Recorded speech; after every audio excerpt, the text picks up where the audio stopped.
Hi, I'm Elif Ozarek-Olu, the Distinguished Young Woman of America for 2020. The coronavirus pandemic has brought on a whole host of changes.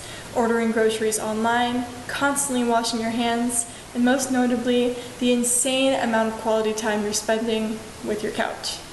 This can be especially tough when you're tackling college from home, since OChem already makes no sense when learning in person. To make the marriage of school and home easier, find a routine that works for you. For some people, you might like to think of school as a 9-to-5 job. Work hard and finish up your studying and Zoom calls in those 8 hours, then you're done for the night. Or maybe you're an English major who is convinced she writes better at night.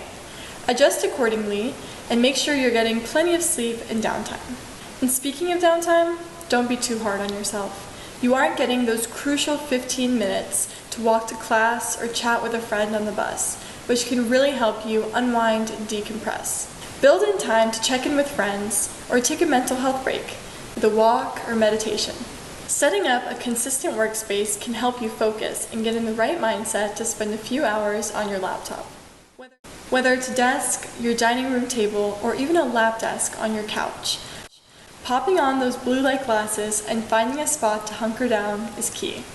Studies show that your brain will start to associate this location with schoolwork, which could help with your productivity.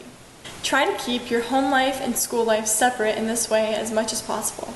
For instance, avoid working from bed, or if you're writing a paper at your dinner table, switch chairs when it's dinner time. Keeping important dates and meetings organized is just as important as an organized workspace. I know, this should go without saying, but even if you've been successful in the past without using a planner, you won't have those in-person classes where your professors would ordinarily remind you about key deadlines and tests, so you'll need to be a bit more on top of things.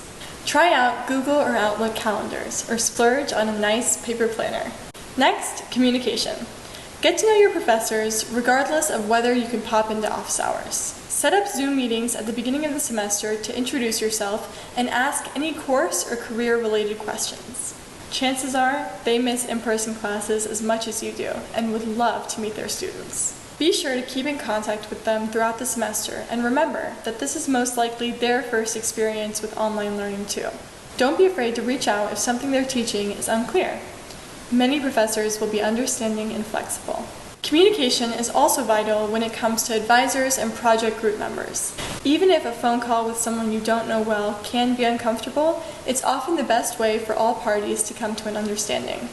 And finally, take care of your mental health. These are difficult times, but you've got this. Always take time for self-care and stay healthy, both physically and mentally. Wishing you nothing but good luck, joy, and success in the upcoming academic year. Take care.